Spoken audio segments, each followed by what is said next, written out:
Hi, we're sisters, Amy and Nancy Harrington, the founders of the Passionistas project. We've created an inclusive sisterhood where passion-driven women come to get support, find their purpose, and feel empowered to transform their lives and change the world. On every episode, we discuss the unique ways in which each woman is following her passions, talk about how she defines success, and explore her path to breaking down the barriers that women too often face. Today, we're talking with Marilyn Cvitanik, a New York-based artist who began painting after completing her PhD in policy analysis. Art school wasn't even on her radar, but by the time she reached her early 30s, it became clear that she had to change paths and start painting. Her work is abstract and intuitive, with occasional figurative references, primarily in her environment. She has exhibited her work in New York City, Los Angeles, and her ancestral home of Croatia. She has also taught studio art and lectured in art history for approximately 25 years, with an emphasis on fashion history. So please welcome Marilyn Cvitanik. We're so happy to have you here. Well, thank you so much for having me. What a great intro. Thanks. What are you most passionate about? Oh God, I knew you were going to ask me that. And it's kind of a hard one for me because I do like a lot of things. I'm the kind of person who definitely needs, you know, a 40-hour, not a 40-hour work week. I need a 40-hour day to get to everything I want to do. But I think the overriding, certainly with work, it's art, it's painting, it's the creative process. I'm um I'm very, very process oriented. I love nothing more than that blank canvas and struggle or piece of paper and starting and not knowing where I'm going and figuring out the path and then thinking it's going to go this way, but then it's going to go another way. And then there's this last phase where you're really, really working hard because you have the vision. The vision has come, and now how do I manifest it? So that's really on my website. I say everything is intuitive because that's the way I work. And sometimes I think it's a reaction to spending the first part of my life doing such heavily analytical things. Um, And there's nothing wrong with that. I don't I think it was good for me to, for example, take a serious course in econometrics because whatever is, whatever struggles you face, you do come out stronger. And econometrics was a major struggle for me. Um, but after having gone through all that, I felt like this other part of my mind was just dying to activate, and that's the more intuitive part. So, That's amazing. So let's take a step way back, mhm. because you said you didn't get into art until much later in life. So were you artistic at all as a kid? Were the arts part of your life growing up? Yeah, I was one of those kids who always wanted to draw, always had a at the very least a coloring book. But you could set me down with paper and pencil, and I didn't even need crayons, but if you had those or markers, even better. And I was good. That was it. Unlike my brother, I didn't draw on walls. My brother did a lot of muraling in our houses. I was on paper and pencil. I was more behaved than he was. But yeah, I remember the first time I picked up a paintbrush. It's one of my earliest memories. And it was my mom got me a watercolor set, and I dipped the brush into the orange, which is still one of my, it's a very prominent color in my palette still. And I tried to make a mark on this piece of paper, and I didn't like the mark.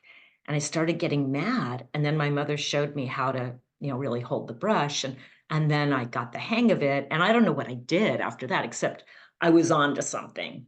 So yeah, I was artistic as a child, but I didn't have the parents that wasn't that they weren't nurturing that, is that they wanted me to make a living. They were immigrants. They didn't want their kid to be a starving artist. Yeah. So Yeah. So your parents were from Croatia. Did you go there as a kid? the first time I went, I was a teenager, but I heard a lot about it. And at home, we had a very bilingual and bicultural household. So I knew a lot about it. At the time it was Yugoslavia. I knew a lot about it and I could understand the language and I could speak a bit, but I I was kind of indifferent to it all until I got there and I saw the water and the beach and the islands. And um, because when we first got there, I remember being in Zagreb, which at the time, it's a beautiful city now, but at the time, this was Yugoslavia.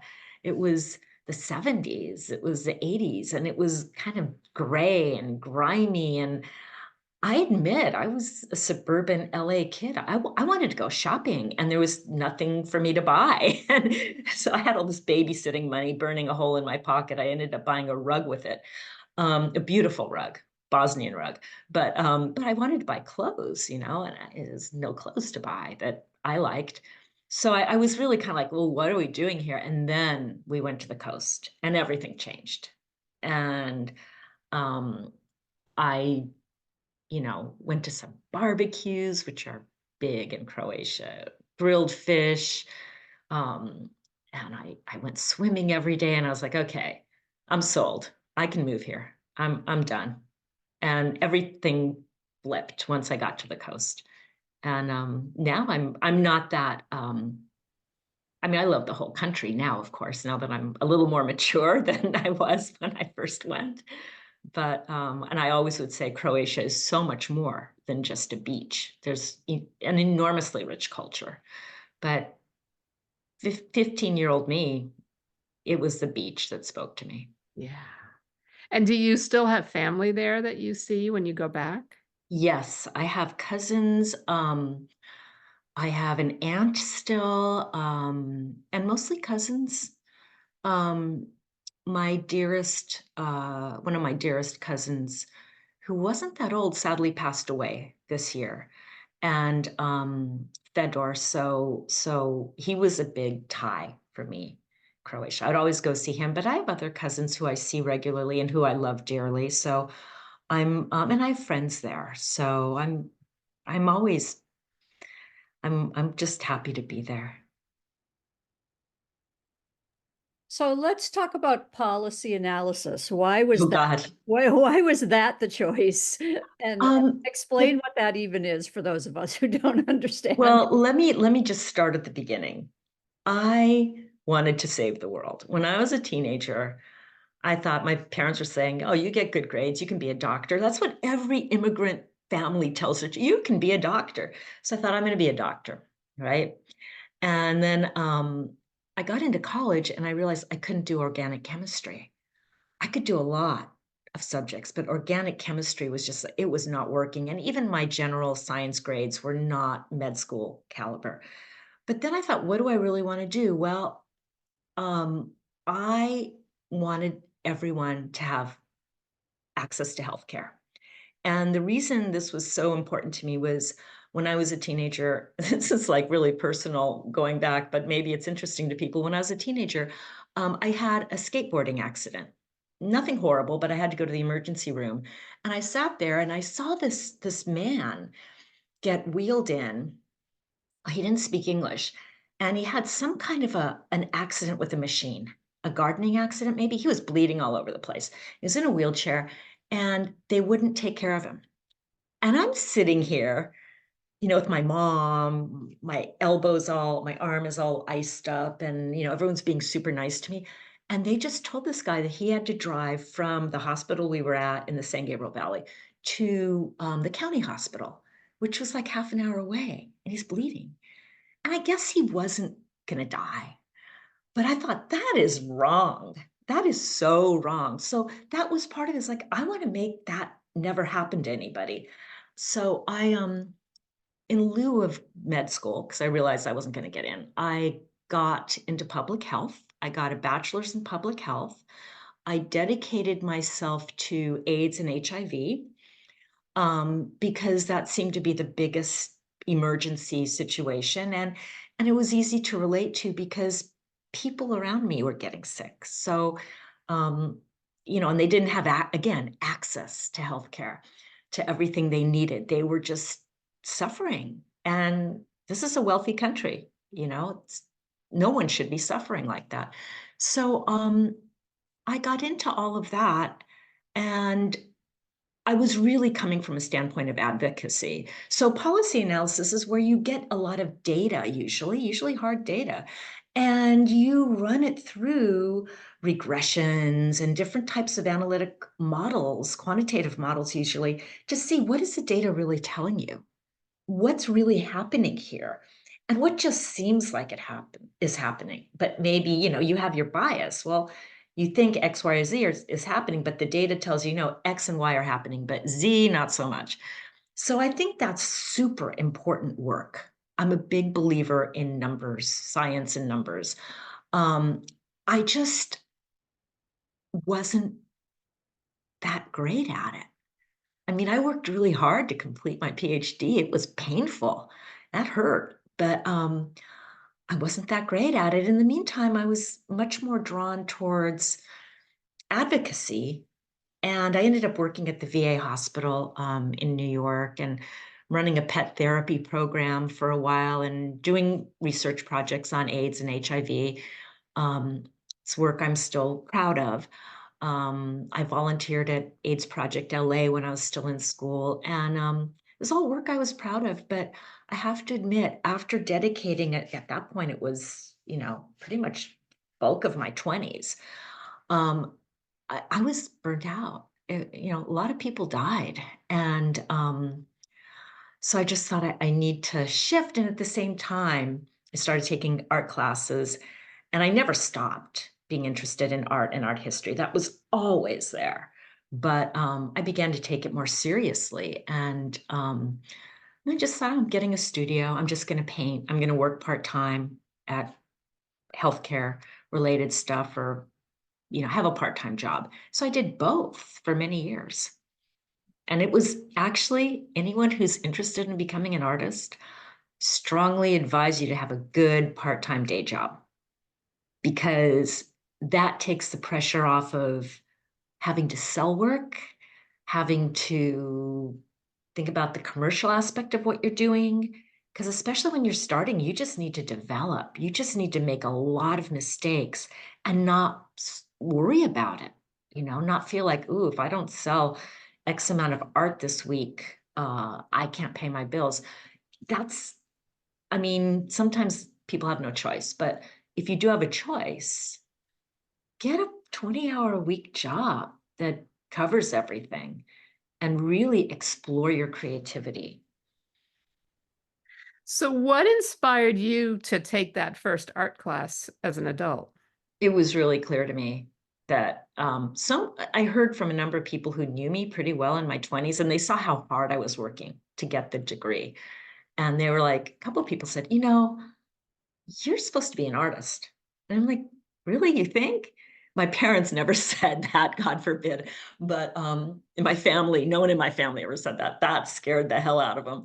Um, but once I figured I would have the degree and I could get the part-time job and I could make a living, because I didn't have high financial aspirations at all. I just wanted to pay rent and have food on the table. Um, I, in lieu of getting the full-time job, I got the part-time job and deliberately went to the Art Students League. At this point, I was in New York and started taking figure drawing classes, and I loved it. And I loved seeing what other artists were doing. I would just, all my free time was either going to the museum, reading about art, or making some pretty bad figure drawings, but eventually I got the hang of it. I got so that I could really do it. And at that point, I started getting I hate to say this, but I was getting a little bit bored with the figurative world. I felt this urge to move beyond it. And I originally thought I was going to be a photorealist painter. Um, but I just, it wasn't meant to be for me. I ended up, veering off into other creative directions. So that was the beginning of it all. Art Students League. Again, go there if you live in New York. Go there. You're walking into a building that is so loaded with history. So many famous artists went there at one point or another. And one of my favorites always is Georgia O'Keeffe, and she went there. Even Jackson Pollock went there. I don't know, you could Google it. There's a list of people. So when you walk in, it's like, ooh, I'm surrounded by history. Hallowed ground. It is hallowed ground, yeah. Yeah. So your motto is everything is intuitive. So how does that inform your artwork? Well, I used to come up with an idea. I mean, I still do. And it's often something in my environment. Like now I'm in LA and I went to the Huntington Library and Gardens the other day and I saw these chrysanthemums, these chrysanthemum buds that were all tightly bunched together. And I just loved it, the texture, the color. So I photographed it. And that's an idea. That's an inspiration. So at some point, probably this week, I'm going to sit down with some canvas. With that in mind, I may look at the photograph and I'll just start working. I'm not going to be painting a bunch of chrysanthemums. That's not going to happen. I mean, not that it's not a great idea, but it's going to veer off. It's going to take on a life of its own. It's almost as though, and I'm not the only painter to say this, but the materials speak to you. Your medium speaks to you. So you see what it's doing, and then you just say, okay, it wants to do this, or look, and this is with watercolor. My God, watercolor is a very communicative medium. And you can see on my website, I have a number of watercolors, and it kind of tells you what to do next. It may be that certain shapes that take place when you're just doing your initial wash, you're starting and maybe putting some dabs of color around. It may be that your eye intuitively knows what to focus on and how to build a composition around what looks very random. So that's why I say it's an intuitive process here. But as someone pointed out to me a while ago, they saw my motto and they said, well, if you ever look at children's art, boy, compositionally, it is usually pretty amazing. And when you follow children's progression, there's a point at which they start getting self-conscious and their art becomes stunted. It's not as wild, as crazy, as brilliant, and it's simply not as good as maybe it was when they were in kindergarten, say.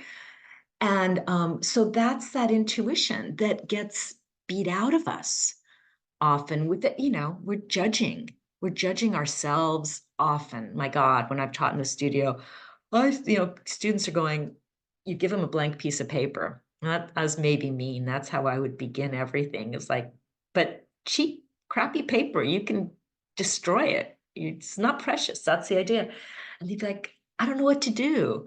And you have to get them to the point where they're doing something, anything. And they begin after a while, and this may take weeks, they begin to find a style, a voice, if you will, a verbal voice, a style of their own. And if you can kind of guide them through that, they may actually feel that, hey, I have something to say visually. I can do this, but you're kind of going through layers and layers of those voices that say, I don't know how to do this. I can't draw. I don't know where to begin. Or I can't write. The same thing is true with writing. Imagine it's true with music. You got to start somewhere and overcome your fear. So did that answer your question? Oh, definitely. Definitely. That was a great answer. It seems like a lot of your work is informed by your environment and what's happening in the world too. So tell us what happened where you were during 9/11 and how that influenced the work you started to do at that period. Oh, it's so interesting. That is around the time I really switched to working abstractly.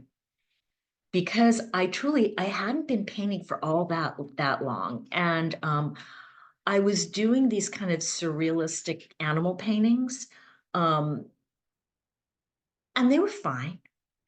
But, 9/11, I was living in New York, obviously, and I happened to be at, my at the time, I guess, boyfriend, husband's house, more than husband's house. He was living in New Jersey at the time. Now we live together, but at the time he was in New Jersey, and I was at his house, and I was gonna come into the city because I had to teach that day, and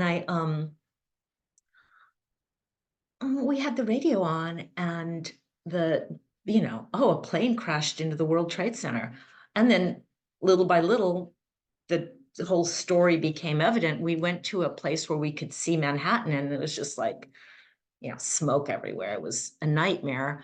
Um, and like everyone who was around at that time, it changed your concept of reality. Something happened that 24 hours ago you didn't think was possible. It just didn't cross my mind that anything like this happened. And so if you were an adult at this point and you had a set view of reality, we all changed that day, particularly if you lived in New York City. That day changed your concept of what's real, what's possible, and what isn't. So, took a day and a half for me to get home. I was on one of the first PATH trains going from New Jersey to Manhattan, and a number of my friends said, "Why are you in such a rush to go home?" And I was like, Because I have 3 cats, and they're in my apartment, and I don't know."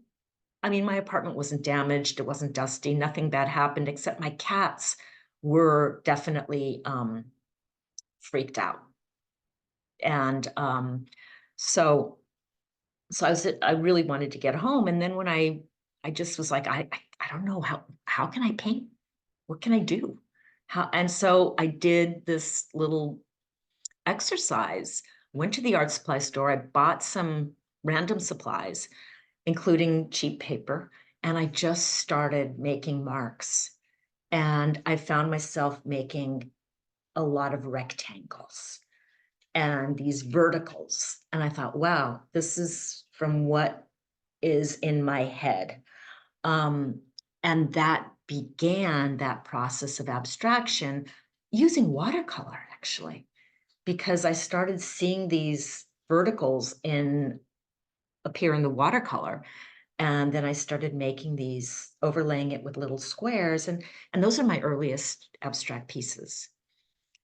And but yeah, 9/11, I think, jump started me to doing abstract work. Mm, So yeah.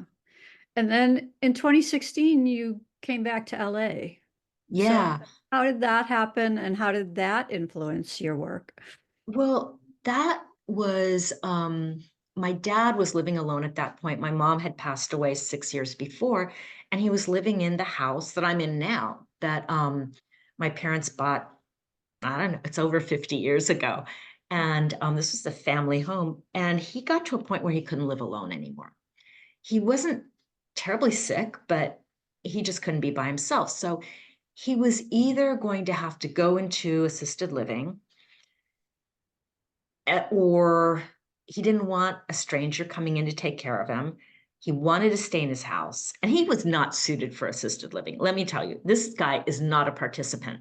Like he was not going to sit at a table with a bunch of other people, even though they're all in the same spot in their lives. No, he wasn't going to talk to random people. That is not my dad. My dad wanted to be home in his house with the handful of people he considered his associates, his friends. So I always promised him, I was like, "You're not going to have to go to a nursing home. You're not going to have to go assisted living. I can't." And that's Croatian, by the way. You do not put your elders into a facility unless you have absolutely no choice. So I quit my job and I came out here.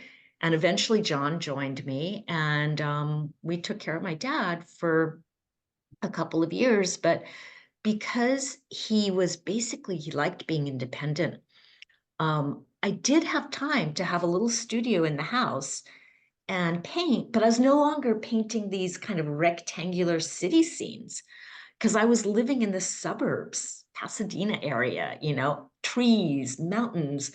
And I started seeing not only a lot of organic forms around me, in the yard and grass, all of that's inspiring, but the mountains. I went on a couple of little hikes, and I kept seeing how the rocks, the sediment of rocks over the centuries really would create these amazing horizontal lines. And I thought, wow, I got to paint that. So I began with these paintings that are now called Geology of Home, the Geology of Home series. And they look somewhat, some people say, oh, they look really microbial, or they look really, and there's that, I guess that goes back to my science studies way back when, because if it's intuitive, it's all in my brain. None of it gets erased, right? So I guess I'm unintentionally creating these microbial scenes, but they were inspired by sedimentary rock and what I saw, the organic plant forms around me. So the Geology of Home was like, okay, this is where I grew up. I lived in LA. I went hiking a lot with my family, and so that was kind of came to the forefront of my work. So sometimes people say, God, your work is so diverse. Well, it's because none of us usually stay in one place. Life is diverse. So when you're responding to your environment on a regular basis and you're attuned to your environment, then at least for me, my work is going to shift. So we So see. how is your work impacted when you go, because you go back and forth and to Croatia a Yeah, lot. So yeah, your mind is all over the constantly place. experiencing. So do you see like those two very distinct things melding? Is it a completely different style? I think they meld. I think like sometimes you'll look at a piece and you'll see um, organic floral or plant elements, even though it looks like it's kind of a cityscape. There's some pieces that I have a short series that I'll probably get back into in New York when I'm in my studio, based on water and ponds, and that's definitely from Croatia. But then you see these block-like shapes that are they're not organic. They're, nature abhors 90-degree angles. These are shapes that are man-made. They're from the city. So yes, there is a melding.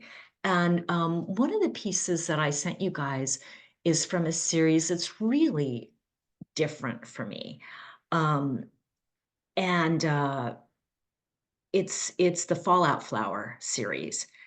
And I do love floral and semi-symmetrical forms. I've always loved that. And I find them very relaxing. But I do sometimes I listen to music while I paint. Sometimes it's quiet.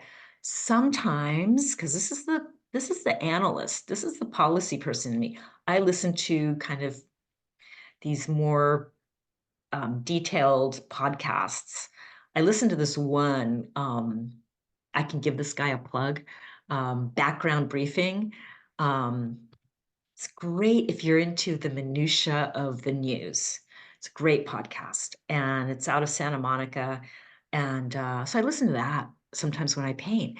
And there was an episode where they were talking about the Ukraine war and the possibility of using nukes. Like maybe Putin's going to use nukes, which is totally like insane and upsetting.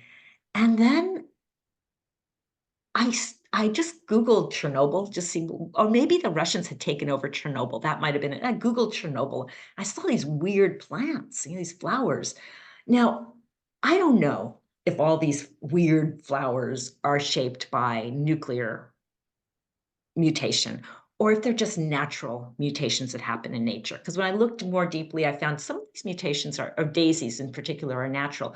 But I was like, oh my God, these are a trip.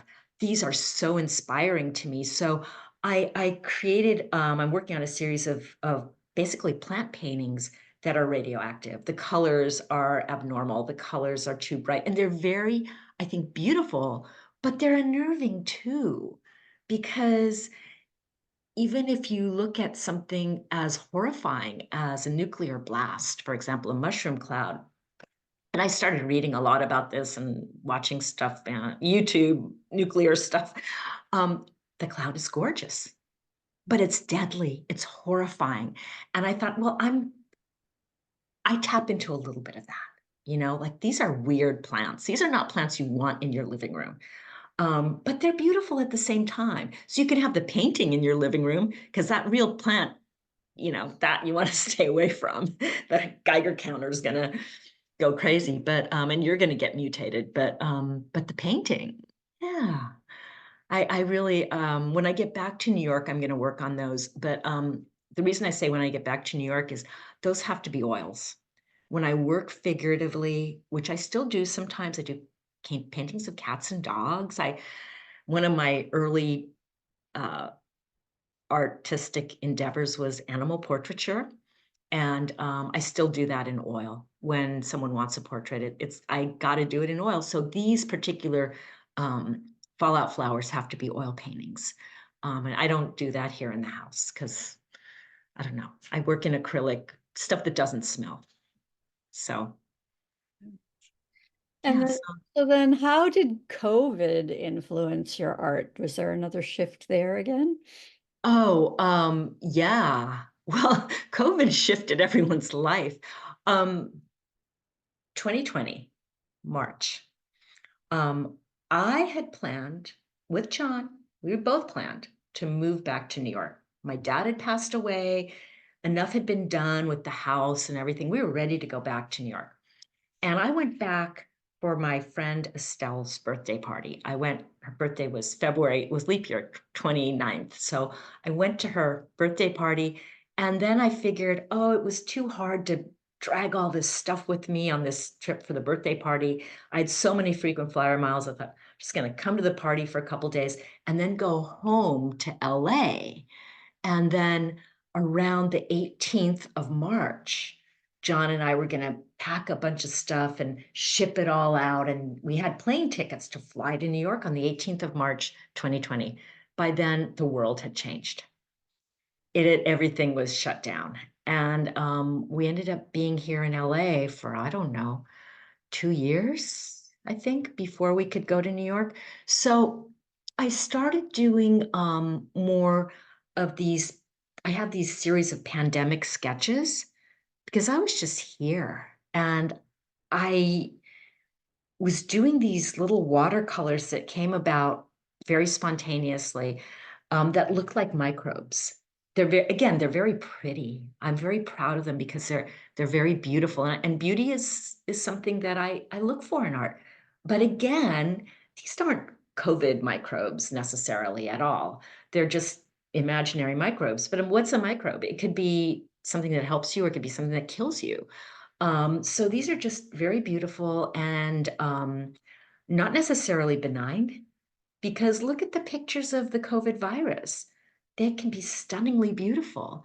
So these are pictures of imaginary microbes that, some kind of amoeba that could, I don't know, be the key to the fountain of everlasting life, or it can, kill you. I don't know. So I did a lot of those. Um, and then I did more of these geology of home pieces. And towards the end, I did a series where I just was kind of feeling burnt out on everything and I had to change. So I started making a series of small collages. And they were inspired by a book I got at a flea market called Knowledge Through Color. And I kept thinking there's a whole series of knowledge through color books that were for kids back in the 50s, maybe 60s. They're beautifully illustrated. So I kind of collected them. And I thought, well, that's a great idea for abstract work, knowledge through color. but I started making collages, and that was towards the end of that time. But interestingly, now that I'm back in this house, I am working on a pandemic sketch. I found one that was half done, and I was like, oh, I got to finish this and see how it turns out. Do you stumble upon unfinished pieces often that you Yes. have to do? Yes, I think I finish most things. I usually reach a point of resolution, but what happens is sometimes I look at a piece a year, 2 years, like right now, I came across a piece I did, I think in 2018, maybe 2019. Could it have been? Yeah, I think. And I looked at it and said, God, that's not very good. That's just, it just needs help. This piece needs help. But there's enough there to work with. So I'm not going to white it out and, repaint over the canvas. I very rarely, if ever, do that. I'm just working with what's there. And now I should send it to you. I think it's good. I think I like it. But I had to kind of it was based on a city theme, and so even though I'm in LA, I had to kind of pull up that city visual to complete this piece. But, yeah, I just finished it yesterday. So, I do that, when I find things that and it happens in LA in New York all the time. I find things that I did 5 years ago, and it's going, "This is a good start, but I I can't show this to anyone now. This is not me now." So I think I improved the work. I hope I do. Yeah. It's my intention. So in addition to being an artist, you're also a teacher. So talk a little Yeah. bit about that experience, what you teach and what you like about doing that. I think I spent so much time as a student that I love being on the other end of the classroom. Um, I began teaching really randomly. There was a college that a friend of mine was a professor at. He was an art professor, and they had scheduled a summer school figure drawing class. And the person who was supposed to teach that class just didn't show up. I guess she didn't know she was supposed to teach. She just didn't show up. So my friend calls me in a panic and he says, "Do you want to teach figure drawing, life drawing, basic drawing 101, whatever you want to call it?" And I was like, "I'll do drawing 101. Yeah, I guess. I mean, I don't know." I said, "I don't know if I know how to teach it, but I'm always up for an adventure, and how bad could it be, right?" I needed a job. At that moment, I needed a job, and so I went to teach, and I found that, oh, I really like doing this, and I liked working with the students, and, it was a small class, it was summer school, it was very casual. We had a great time. I had 6 students, it was fun, and then the college said, "Well, do you wanna teach this other class that's half studio, half art history?"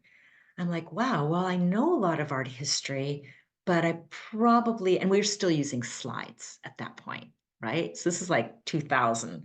We did not use, PowerPoint. So I was like, okay, let me see what slides you got. I'll cobble something together. But the idea was I'd give a half-hour talk or hour talk on a period in art history, show a bunch of slides, and then I'd give the students a studio assignment that was based on those slides and that period in art history. So it was very creative, but it's also academic. They had midterms and stuff like that on the art history. And I found I loved teaching both. I really loved teaching both. Again, some professor didn't show up or got sick or I don't know, got another job, probably an adjunct, got another job. And there's a sister school that needed at the last minute someone to teach a full semester of survey of Western art. And they got my name and they're like, "Oh, she knows how to do this." And I'm like, "Oh, yeah, yeah. I know how to." I mean, I'm always up to try because I love this subject. It's not hard for me to spend an afternoon or a day reading about a period in art history and putting together a lecture. That's kind of a good time for me. So I put together a course and it went well. And thank you, dear God, this school had the equipment for PowerPoints. So I was able to really design a course around the imagery that I wanted, and the students could have the reading materials that I wanted them to use. And it was really, really great. I went on doing that. And finally, I had this idea, dream come true idea of, well, why don't we have the structure of this department was very loose. Why don't we have a history of fashion class? How fun would that be?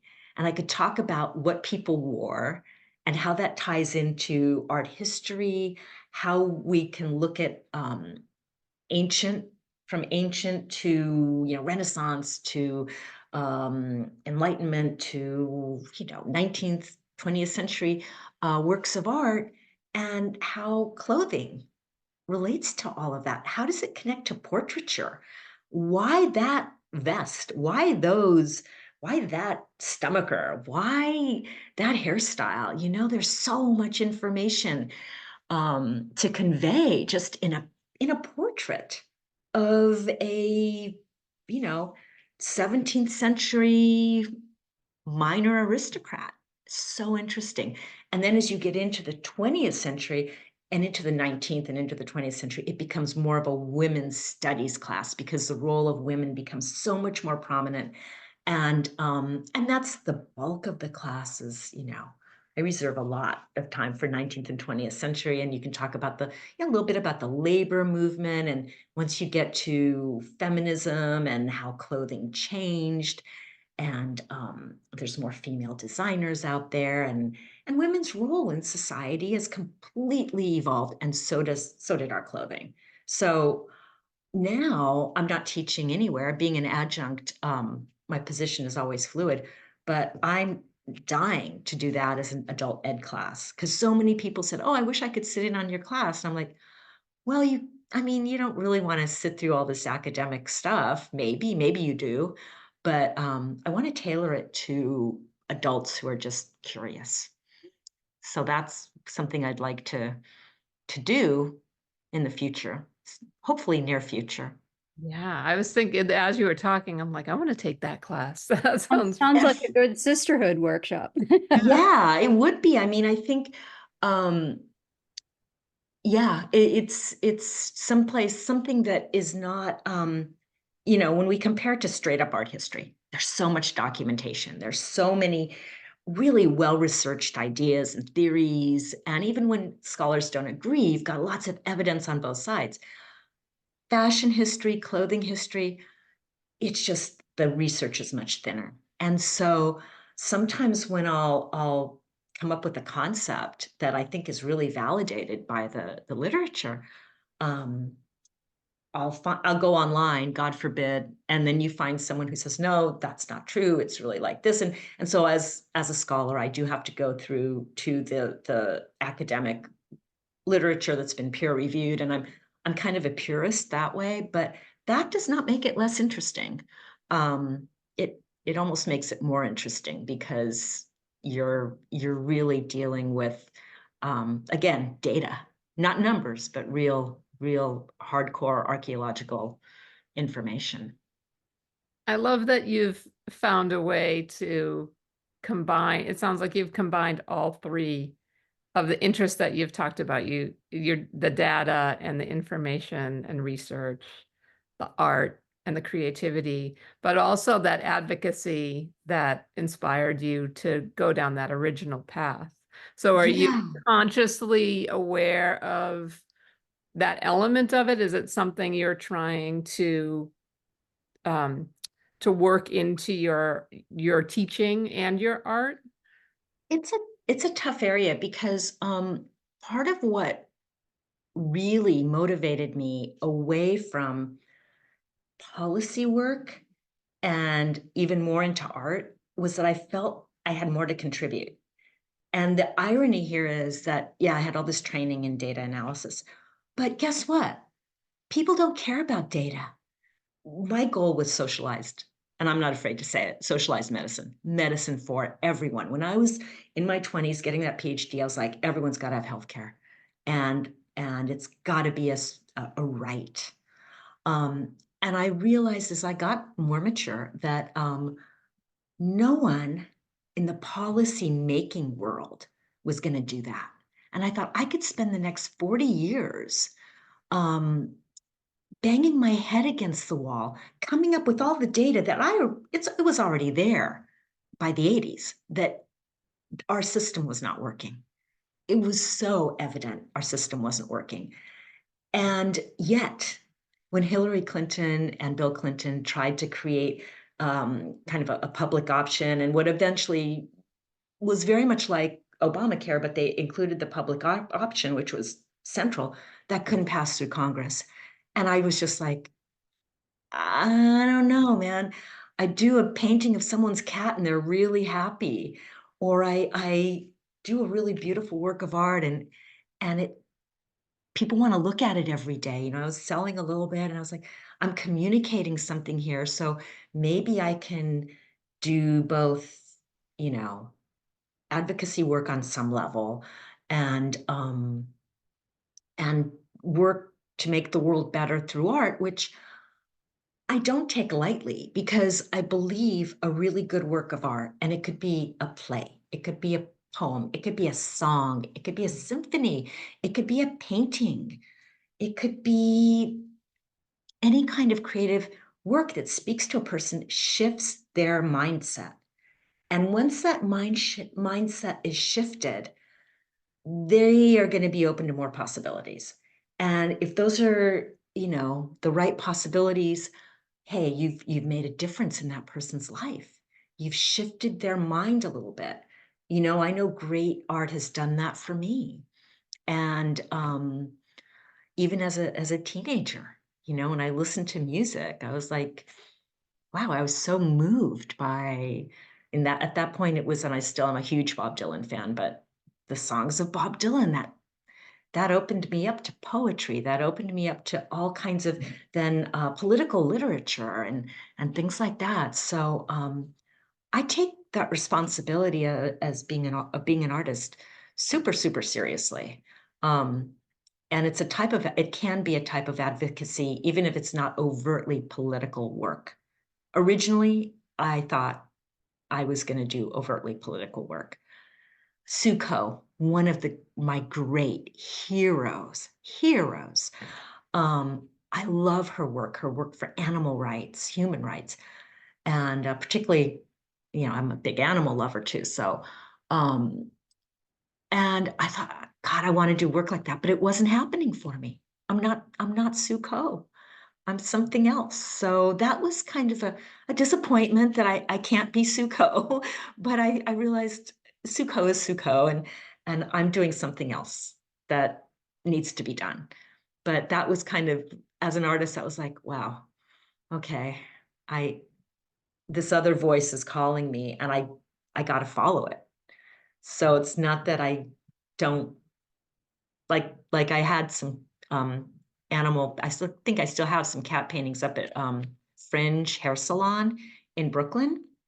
On not in Brooklyn, actually, this is their salon on the Lower East Side on Broome Street in New York, and they're little cat paintings. And there's also work by another artist, and please forgive me, I'm forgetting his name, but part of the money that comes from the sale of those works goes to charity. And so there's ways you can still, even on that level, create art that raises money for a good cause. And one that hits home for me is having Medicare pay for home care for elders, I know. because I had to have extra help to take care of my dad at times. And thank God my dad had some money so we could pay for that. But it's damn expensive. So many people, especially women, daughters, sisters, cousins, friends, women are taking care, in some cases, wives taking care of their family who need home care. And these are people who have given up their jobs. I mean, I was lucky I was able to go back to my job teaching after I'd taken this hiatus to do home care. I have to say, taking care of my father was a challenge at times, but it was also one of the greatest blessings of my life. I wouldn't have changed that decision for anything, even though it was challenging, you know. People with disabilities can get cranky and they're in pain, and we have to be patient and forgiving, and also not take that anger personally. But you know, it's hard. And the fact that people could get a caregiver that Medicare would pay for, part of the time. So they're not, I had no savings left. But my dad had, I have to say, he'd saved up money for his old age. I mean, we were fine financially, but a lot of people aren't. So these are big things that you can hear. I'm an artist, but this stuff is what motivated me as a child to get up out of the morning too. I mean, get up in the morning. It's art, yes, but art has to also tie into these bigger ideas of how do we make the world a better place. And you know, and education is key to that, you know. So teaching history, I think, is key to that. I always felt like the material that I introduce students to, and people think, oh, art history, that's a light subject for I don't know, the daughters of wealthy people or something. It's absolutely not. It's a very important subject that shows us where we've come from culturally and how we've changed and how we can look forward into the future and make this a better place for everyone. But um, it's all an uphill climb. Absolutely. So for people that need to experience the beauty of your art, how can people find you, and what do you have that people can buy? Oh gosh, I have a lot because I am prolific. I have a lot of small pieces. So they can go to my website, and that's marilynpaints.com. Marilyn Paints, Paints.com. You can buy a print. If you see a piece you like, you can contact me. I believe I have my, I'm going to do something daring and give my email address. mjc@bway.net. That's one email address. The other is marilyn@marilynpaints.com. And if you see something you like, you can email me. Just let me know that you are not interested in buying a digital version of my work, because I don't do that.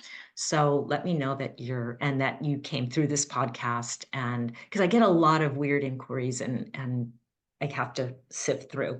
But the other thing is, I do have a lot of work in LA. So if you're based in LA, you can set up a time to do kind of a studio visit. In New York, the same thing is true. November 11th, I'm going to New York, and I'll be there for a few months at least. And if you sign up on my website to get my newsletter or just put your email in there, you'll find out when I'm going to have an open studio. I think it will be, let's see, the first weekend after Thanksgiving, probably like December 7th, something like that. But it's not locked in yet. But then you can come, or you can just make an appointment and come and look at work.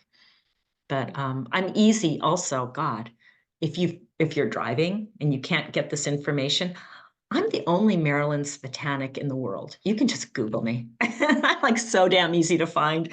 I can't hide. It's like, so you'll find me, and just Google will do the work for you. And you were telling us you also have like mugs and bags and things like that that Oh, people can buy that sound like they'd be amazing gifts for the holiday. yeah. People buy that fun stuff on my website. So it's a little weird. It's like, this website is not the most user-friendly, but you can figure it out. People can figure it out. It's not that hard. See an image you like. If you click on it, there's probably a spot where you can click on media. And because we're Zooming right now, I'm not going to double check that. But there's also, I believe, in the menu up at the top, products, and you can see some of the products that I've recommended, images that worked well as tote bags, pillows, mugs. Those are the big three, I guess. And if you can't find a product, you just email me and I'll send you the link. It's not a problem at all. I'm, you know, I'm available. Awesome. It's so flattering. I'm still at this point in my life. I'm so happy people like my art. Does that sound silly? I'm just like, I just, you know, it's really nice. It's a very nice, validating thing when someone says, "Oh, I really like your work and I like going to your website." Even if they don't buy anything, it's still really validating. And I never take any of that for granted. So I'm always happy to get an email from someone where they're asking questions or just saying, "I like what you do." Well, you pour your heart and soul into it, and that's so clear. And it's hard on a podcast to convey the beauty of your work. And we were fortunate enough to go to your workshop and your studio in New York, and it was just a treasure trove of, flipping through things. And so Oh, we cannot recommend it enough. We'll thank you. post some of the images in the sisterhood so people can see them there. We're almost out of time, but we have one last question, Okay. which is, what is your dream for yourself and what is your dream for women? Oh, wow. Okay. My number one dream for women, really obvious. Choice and access to healthcare. And the other thing is feel your power. I had an old-fashioned mother, but she wasn't that old-fashioned. She basically told me, she said, "You got it. Men want it. Be aware of that. And you do not have to kowtow to anybody. You are in control." And, either the Me Too movement was very important to me because, like so many people of my generation, I dealt with a lot of crap in the workplace. And I let a lot of it roll off of me. But there was a point where no meant no. And never be afraid of the word no. That is your power. And yes is too. But women are used to, we're kind of more attuned to saying yes. But no, super important. And it's not just a Me Too, thing. It's like somebody tells you to do work that you're not being paid for. You don't have to be nice. You go, "Yeah, I'll do that, but are you paying me overtime?" And you might piss off your boss. I've pissed off bosses, but I didn't get fired. They just realized they weren't going to take advantage of me. And the bosses that were nice, were like, "Oh, I understand. Let me see what I can do to compensate you." Because again, the years of part-time jobs. So, um, interestingly, academia was the kindest to me, has been the kindest. So I'm not complaining about academia, but other types of jobs I've had. And that's the dream, yeah, feel your worth. Um, and for myself, it is just that I can paint and create as long as possible, get that work out into the world. I don't need to I just need to live. I don't need to have yeah, a retrospective at MoMA would be great, but it's not, I like to see my work in people's homes and workplaces. That's why when Fringe Salon offered me the opportunity to show my work there, I jumped on it. I was like, "Hey, people go in there, they get their hair done, they're looking at the walls. They're not there to buy art necessarily, but they're going to see my work." And so that's that for me. And also that I get up every morning and I can make the right decisions, do the right thing by people in my life, you know, love my beloved people, John, my family, um, the friends, people I love, do right by them, always, and by strangers. Just do right by the world. Thanks for listening to the Passionistas Project.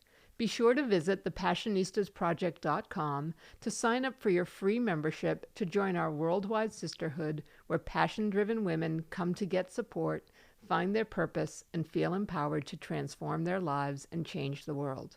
We'll be back next week with another Passionista who's defining success on her own terms and breaking down the barriers for herself and women everywhere.